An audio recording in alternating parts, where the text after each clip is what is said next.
about the campaign to get me to host Saturday Night Live, I didn't know what Facebook was. And now that I do know what it is, I have to say, it sounds like a huge waste of time. Welcome to MsMojo, and today we're counting down our picks for the top 10 funniest SNL monologues. And the non-Giannis were like, never again! Let's regroup, let's tighten this up. And then for decades, nobody left. The next person who left was me 40 years later. I came to America, fell in love with a white woman, married her, and then made a movie about it. For this list, we'll be looking at the times the Saturday Night Live hosts made a lasting impression with their opening gambit, because we're still laughing about them today. Which host do you believe delivered the funniest monologue? Share it in the comments and give us all a good chuckle. Number 10, Tiffany Haddish on fame, fashion and current events. Back in season 43, Tiffany Haddish made history as the first black female stand-up comedian to host SNL. And all my friends are telling me, Tiffany, you a star now, you big time, you balling out of control. And I'm looking at my bank account like, Dressed in her gorgeous Alexander McQueen red carpet gown, she lit up the 8H stage with her bright and bubbly personality. She talks about her rise to fame and latest movie, shares her take on current events, and provides some pretty sound advice to battle predatory behaviors. Listen, fellas, listen, okay? If you got your thing out, and she got all her clothes on, you're wrong. You're in the wrong. She also explains why she'll keep wearing that dress until the day that she, hopefully never, dies. And I said, I don't give a dang about no taboo. I spent a lot of money on this dress. This dress costs way more than my mortgage. This is an Alexander McQueen, okay? It's a $4,000 dress. I'm gonna wear this dress multiple times. But no matter what the subject, she injects her classic big energy humor and keeps the audience laughing out loud the whole time. Number 9, Steve Martin on Keeping It Real. Out of his 15 hosting stints, it's Steve Martin's 1991 monologue that we always return to when we need a good laugh. The A-lister proves that he's still grounded by going out of his way to give the rest of the cast a shout-out. I love being back here on the show with the cast I love so much, the regulars Kevin, Dana, Phil, Victoria, and the newer cast members Ramon, Tina, Biff, Frosty, and Spunky. Well, kinda. He might be famous, but Martin prefers to keep it real and grab life by the, well, we'll let him finish that one. And pull down with a quick snap and release. Never with a slow, tight grip like some celebrities. Not only is he, gracious to his fans, but we learn that he has great creative vision too. And then as I'm talking to them, I realize if I play the father, I don't get to wear the white dress. So I say, do you think there's a place in the movie where I could wear the white dress, say at the wedding or something like that? And they say, well, really, the bride should wear the white dress. And I say, could we both wear the white dress, man? You know, could we shoot it both ways? And if that was up to him, Father of the Bride could have been a very different movie. Number 8, John Mulaney's Observations. We've come to expect great things from the mind behind sketches like Lobster Diner and characters like Stefan. And of course, this former SNL writer always delivers. His monologue covers a lot of ground, from his interfaith marriage, subway announcements, to seeing Woody Allen and siren sounds. Let me go see if a 29-year-old Jewish woman who doesn't like any of my suggestions would convert to, what was it again? Roman Catholicism? What makes it even funnier is his ability to remain poker-faced while the rest of us can barely breathe from laughter. His self-deprecating, observational style of humor hits every comedy spot. You've barely finished laughing before he hits you with the next punchline. Just try and hold it together long enough to enjoy his siren impersonations. They warn you about that now. There's also signs in the back of taxi cabs that say, murdering a taxi driver will get you 25 years in prison. Oh, okay. I guess I won't do it. Number 7, the 30 Rock reunion. This particularly special monologue marked Tracy Morgan's celebrated return to Studio 8H after his terrifying car accident. So a couple of months ago, I called Lorne Michaels. He's my co-Obi-Wan Kenobi. And I said, Lorne, when I get back on my feet, I want to come home. And here I am.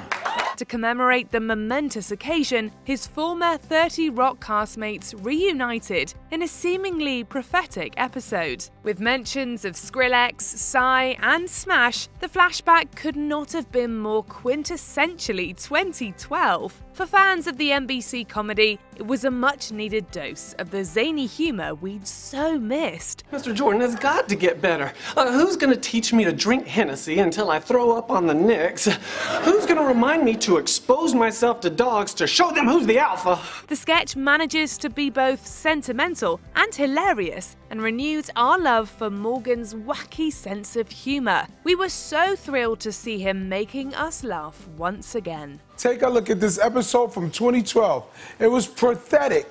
See? I know the word pathetic. My brain works. Number 6, Paul Simon's turkey costume.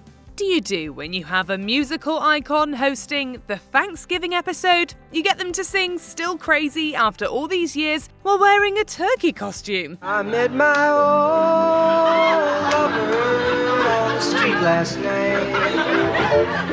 She seemed so glad to see me, I just smiled. But what might have sounded like a great idea in the writer's room leaves Simon feeling a little bit of a, well, turkey. He stops the performance to complain about this crazy concept, and his deadpan delivery only makes his misery even funnier. You know, I said when the turkey concept was first brought up, I said, there's a very good chance I'm going to end up looking stupid. His confrontation with head honcho Lorne Michaels is hilarious too. His comedic timing was so spot on that he could have easily had a second career as a stand-up comic. You call that wonderful? What, you had a problem? It was one of the most humiliating experiences of my life.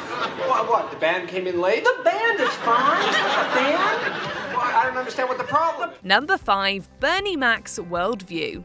The late great comedy icon Bernie Mac hosted back in 2003. So I'm watching everybody. I was on the elevator with an old white lady. Just her and I. She watching me, I'm watching her. And she asked me a stupid ass question. What you looking at? I said, what the hell you think I'm looking at? I'm looking at you.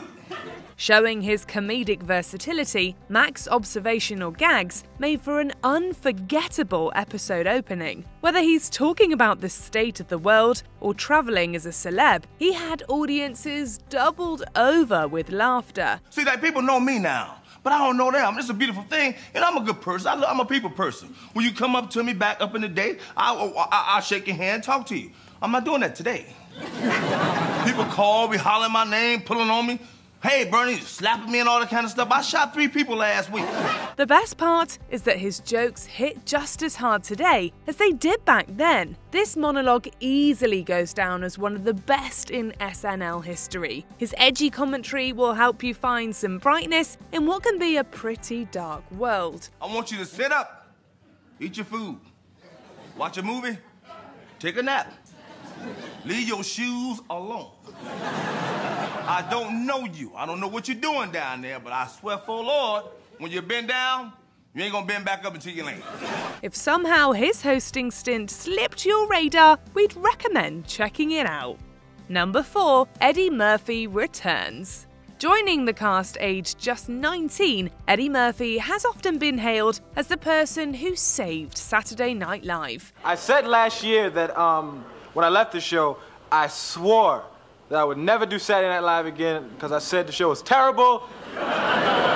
Really, and I did 48 hours in Trading Places and I felt like I was an actor now. I was like, Saturday Night Live? Ha! Somewhere between his movie career taking off and slightly stalling, he returned to his Studio 8H roots. Finding the perfect balance between poking fun at himself and spotlighting his post-SNL success, Murphy had the audience in stitches. His monologue exemplified just why he was one of the show's biggest breakout stars. I know lots of times you're gonna have a great show, they come out and they lie to you. You sit there and you see some things that suck. Tonight is the same. Most of the show is good, but there'll be 2 or 3 things that you'll go, that's not funny. Unfortunately, we would have to wait almost another 35 years until he'd be back again, but it was totally worth it, and he proved once again that even after all these years, he's still got it. Yeah, this is the last episode of 2019,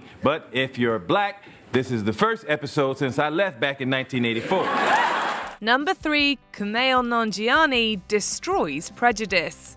Making a strong SNL debut, Nanjiani used his monologue to hysterically ridicule racism. Why did you watch the whole movie? Were you hoping for a twist at the end? Did you think at the end I'd rip off my mask like, haha, it's me, Chris Pine, I'm a white person. Retelling the story that inspired his comedy film The Big Sick, he shares some of the more problematic reviews it received. Kumail makes some incredibly valid and insightful points about Islamophobia and racism in general, but with a brilliantly cutting comedic spin. It was huge a while ago, and then we thought it was gone and done, and now it's back and bigger than ever.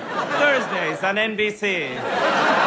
He compares the rise of Islamophobia to the Will and Grace revival, differentiates between Muslims and Sikhs, and just totally skewers ignorance. We're laughing so hard that we can barely catch our breath between jokes. He ends particularly strongly as well.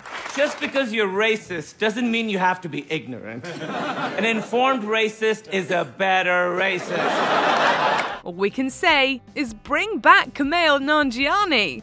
Number 2, Norm Macdonald on being fired. About a year and a half after he was fired from the show, Norm Macdonald was invited back to host. I don't know if you remember this, but I used to actually be on this show. You know? I used to do the weekend update news routine. You remember that? Clearly, it was water under the bridge since he accepted. Well, not before he used his monologue to take a few shots at the show. I wanted to keep my job, right? And they felt the exact opposite.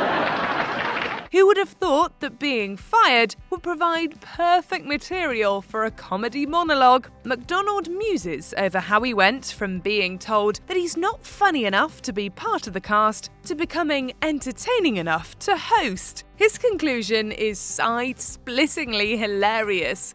Then it occurred to me, I haven't gotten funnier.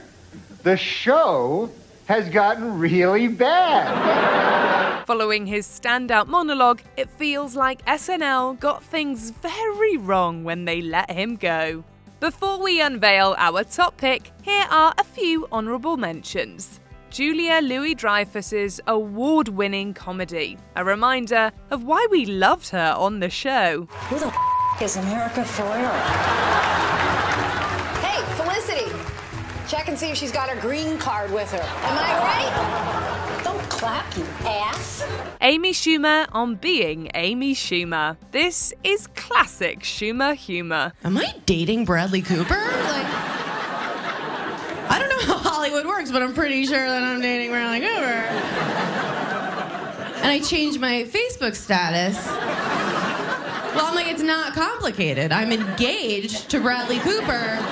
Taylor Swift's musical musings. Whether it's music or comedy, Taylor's always on the beat. I like writing songs about douchebags who cheat on me, but I'm not gonna say that in my monologue. Michael Keaton, Batman, and Beetlejuice. We just wanted to see his greatest hits. No!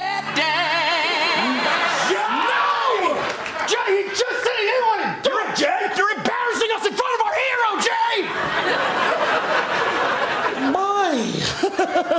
Sorry about that. Before we continue, be sure to subscribe to our channel and ring the bell to get notified about our latest videos.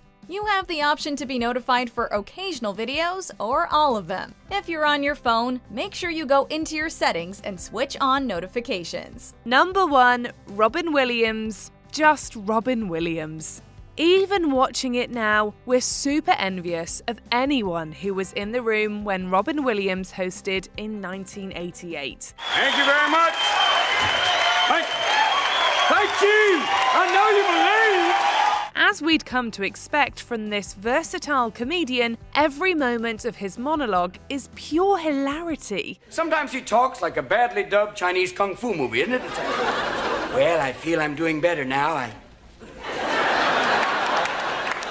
I don't even think he speaks. I think Nancy dubs him, you notice? Whether he's making us laugh with his impressive arsenal of impressions, commenting on the Reagan administration, or mocking televangelists. Sure, some of his jokes might appear dated now, but his delivery is timeless. I'm now going to compare Jesus and Spider-Man.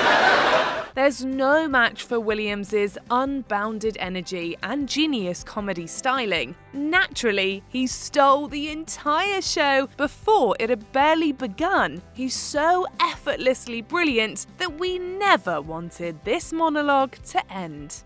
It's so wild it makes you think that Jesus is going to come back. But this time he's not going to look like Ted Nugent. Baby.